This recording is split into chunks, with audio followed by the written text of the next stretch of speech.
All right, तो बॉलीवुड की history में स्टार्स बनते रहे हैं टैलेंट से, करिश्मा से या फिर उनकी प्योर बॉक्स ऑफिस डोमिनेंस से। लेकिन 2020 के बाद से एक नया ट्रेंड स्टार्ट हुआ है, क्योंकि अब स्टार्स बन रहे हैं परसेप्शन से। और इस नए ट्रेंड के पोस्टर बॉय हैं कार्तिक आर्यन। आज के टाइम में जब ऑडियंस कंटेंट ड्रिवन सिनेमा ढूंढ रही है, तब कार्तिक आर्यन का करियर एक अजीब पैराडॉक्स बन चुका है। एक तरफ सोशल मीडिया पर उन्हें नेक्स्ट शाहरुख खान और सेवियर ऑफ बॉलीवुड बताया जाता है, वहीं दूसरी तरफ उनकी फिल्में क्रिएटिव बैंक्रप्सी और रिपीटेटिव एक्टिंग का शिकार हो रही हैं। एंड इंडस्ट्री के पैटर्न को अगर हम ध्यान से देखें तो एक डार्क पिक्चर निकलकर सामने आती है। ये कहानी सिर्फ एक एवरेज एक्टर के सुपरस्टार बनने की नहीं है, बल्कि कहानी है सुशांत सिंह राजपूत का नाम यूज करके पब्लिक इमोशन को मैनिपुलेट करने की, साथ ही फेक रिव्यूज खरीदने की और बॉक्स ऑफिस नंबर्स को इन्फ्लेट करने की। सो आइए let's talk about Kartik Aaryan. तो सबसे पहले बात करते हैं टैलेंट की, जो कि किसी भी एक्टर का बेस होना चाहिए। कार्तिक ने अपने करियर की शुरुआत प्यार का पंचनामा के फेमस मोनोलॉग से की थी। उस समय वो फ्रेश था, रिलेटेबल था। लेकिन दिक्कत ये है कि आज 15 साल बाद भी कार्तिक वही सेम एक्टिंग कर रहे हैं जो वो पहले किया करते थे। एंड क्रिटिक्स और ऑडियंस भी अब ये पॉइंट आउट करने लगी हैं कि कार्तिक हर फिल्म में वही सेम फ्रस्ट्रेटेड, फास्ट टॉकिंग और स्मॉल टाउन बॉय का कैरेक्टर प्ले करते हैं। चाहे वो लुका छुपी हो, पति पत्नी और वो हो, शहजादा हो या फिर तू मेरी मैं तेरा। हर मूवी में उनकी डायलॉग डिलीवरी, एक्सप्रेशंस और बॉडी लैंग्वेज एग्जैक्टली सेम होती है। पास्ट में जब कार्तिक ने चंदू चैंपियन या फिर फ्रेडी में काम किया था, तो उन्हें ऑडियंस के एंड से मिक्स्ड रिस्पॉन्स मिला था, विच क्लियरली शोज कि कार्तिक का स्टार स्टेटस उनकी एक्टिंग पर नहीं बल्कि एक स्पेसिफिक इमेज पर टिका है। एंड सोशल मीडिया में एक जोक है कि कार्तिक हर सीन में, चाहे वो रोमांटिक हो या फिर इमोशनल, वो सिर्फ अपने दांत दिखाकर चॉकलेट बॉय स्माइल से सीन को निकालने की कोशिश करते हैं। एंड उनकी एक्टिंग अब बेयरेबल से अनबेयरेबल होती जा रही है। एंड वो भी तब जब उन्हें 50 करोड़ फीस मिल रही है फॉर अ सिंगल मूवी। सो अब बात करते हैं कार्तिक की पीआर मशीनरी के बारे में। So as we all know कि आज के टाइम पर पीआर किसी भी एक्टर की लाइफ का एक इंटीग्रल पार्ट बन चुका है, और हर एक इंडिविजुअल इसे अपने अकॉर्डिंग यूज करता है। बट द थिंग इज कि पीआर की लिमिट क्या है। आज के टाइम में कार्तिक आर्यन की पीआर मशीनरी को लेकर काफी ज्यादा डिस्कशंस चल रहे हैं, स्पेशली उनकी रीसेंट फिल्म तू मेरी मैं तेरा के बॉक्स ऑफिस परफॉर्मेंस के बाद। एंड इस टाइम पर कार्तिक की पीआर पेड या फोर्स्ड इसलिए लग रही है क्योंकि फिल्म के फ्लॉप होने के बावजूद उनकी सोशल मीडिया विजिबिलिटी काफी ज्यादा है। कार्तिक की पीआर टीम एक तरह का मार्केटिंग जीनियस अप्रोच यूज करती है, which is a term use by Karan Johar, जिसमें सोशल मीडिया पर नॉन स्टॉप कंटेंट पुश होता है, such as viral clips, college visits and fan craze videos, ताकि एक ऑर्गेनिक मैडनेस का इल्यूजन क्रिएट हो। बट प्रॉब्लम तब होती है जब ये social media craze ground reality से मैच नहीं करता है। एंड जब बॉक्स ऑफिस नंबर्स इतने लो हो जाते हैं, तो ये पीआर क्लियरली आर्टिफिशियल लगने लगता है। जब कार्तिक की रीसेंट रॉम कॉम मूवी बुरी तरह से क्रैश हुई, तो मार्केट में अचानक से आर्टिकल्स आने लगे, जिसमें मूवी के कंटेंट या फिर एक्टिंग को अकाउंटेबल ठहराने की जगह ब्लेम दूसरी फिल्म्स पर डाल दिया गया। एंड किसी भी स्टार की बैंकेबिलिटी इमेज को सेफ रखने का ये एक क्लासिक पीआर टैक्टिक होता है। और अगर हम बॉक्स ऑफिस परफॉर्मेंस की बात करें, तो कार्तिक का करियर एक हिट और मिस पैटर्न को फॉलो करता है, जिसे उनकी पीआर स्मूथ ओवर करने की कोशिश करती है। उनकी पीआर टीम बार बार भूल भुलैया 2 और 3 की मैसिव सक्सेस को हाईलाइट करती है, एंड ये उनका मेन प्रूफ होता है ये क्लेम करने का कि कार्तिक एक सुपरस्टार हैं। लेकिन तू मेरी मैं तेरा जैसी फिल्म्स ये दिखाती हैं कि फ्रेंचाइजी के बाहर कार्तिक का होल्ड काफी वीक है। एंड ऐसे फेज में पीआर को एक्स्ट्रा मेहनत करनी पड़ती है ताकि कार्तिक की रेलेवेंस बनी रहे, और उनकी रिपोर्टेड फीस जो कि 50 करोड़ रुपए है पर फिल्म, नेक्स्ट बिग रिलीज से पहले तक ड्रॉप ना हो। एंड अब बात करते हैं कार्तिक की पीआर की सबसे कंट्रोवर्शियल और टॉक्सिक पार्ट की। सो 2020 में जब सुशांत सिंह राजपूत की ट्रेजिक डेथ हुई थी, तो पूरी कंट्री में नेपोटिज्म के अगेंस्ट एक गुस्सा था, और कार्तिक की पीआर टीम इसी गुस्से को अपने फायदे के लिए यूज करती है। कार्तिक की पीआर मशीनरी सिंपैथी गेन करने और क्रिटिसिज्म से बचने के लिए सुशांत के ट्रॉमा को बहुत सटल तरीके से यूज करती है। जब भी कार्तिक की कोई फिल्म अंडर परफॉर्म करती है या फिर उनकी एक्टिंग पर कोई क्रिटिसिज्म आता है, तो तुरंत ही उनकी पीआर नेक्स्ट सुशांत वाला नैरेटिव प्लेस करने में लग जाती है।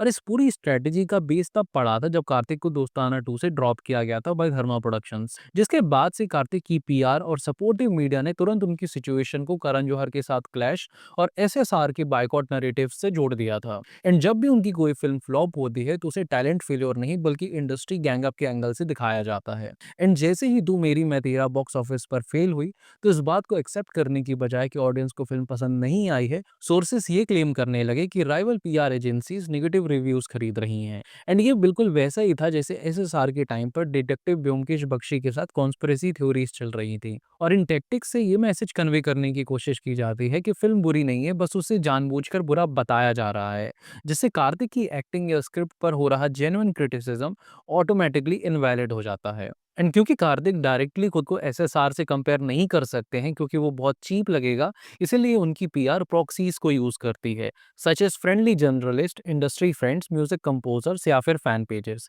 जिसके बाद इनकी टिपिकल हेडलाइंस ये होती है कि इस Kartik Aaryan the next target, और I hope they don't do to Kartik what they did to Sushant. And ऐसा करने से इसका इफेक्ट ये होता है कि बिना कार्तिक के कुछ बोले ऑडियंस के दिमाग में एक फियर प्लांट हो जाता है कि हम सुशांत को तो नहीं बचा पाए, बट इस बार हम कार्तिक को जरूर सपोर्ट करेंगे, जिससे कि एक गिल्ट ट्रैप क्रिएट होता है। वहीं कार्तिक आर्यन की पीआर टीम उन्हें दिन रात अगला सुशांत बताने में लगी रहती है, और वो भी सिर्फ इसीलिए क्योंकि दोनों आउटसाइडर्स हैं। लेकिन अगर हम दोनों की एक्टिंग, फिल्मोग्राफी और टैलेंट को कंपेयर करें तो दोनों में जमीन आसमान का फर्क है, क्योंकि सुशांत सिंह राजपूत सिर्फ एक स्टार ही नहीं बल्कि एक केपेबल एक्टर भी थे। एंड उनका करियर रिस्क और वर्सेटैलिटी की मास्टर क्लास था।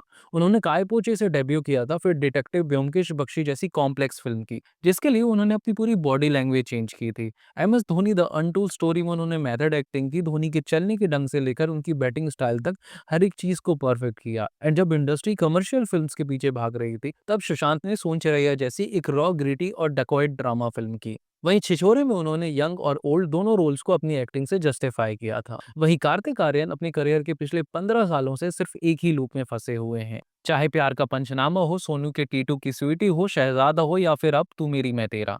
कार्तिक की एक्टिंग एग्जैक्टली सेम होती है, वही तेज तेज बोलना, हर सिचुएशन में दांत दिखाकर स्माइल करना, एंड वही बेचारे लवर बॉय की इमेज। जब कार्तिक ने चंदू चैंपियन या फ्रेडी और धमाका में कुछ अलग करने की कोशिश की थी, तो ऑडियंस को कार्तिक के कैरेक्टर में वो डेप्थ फील नहीं हुई थी जो सुशांत के कैरेक्टर्स में होती थी।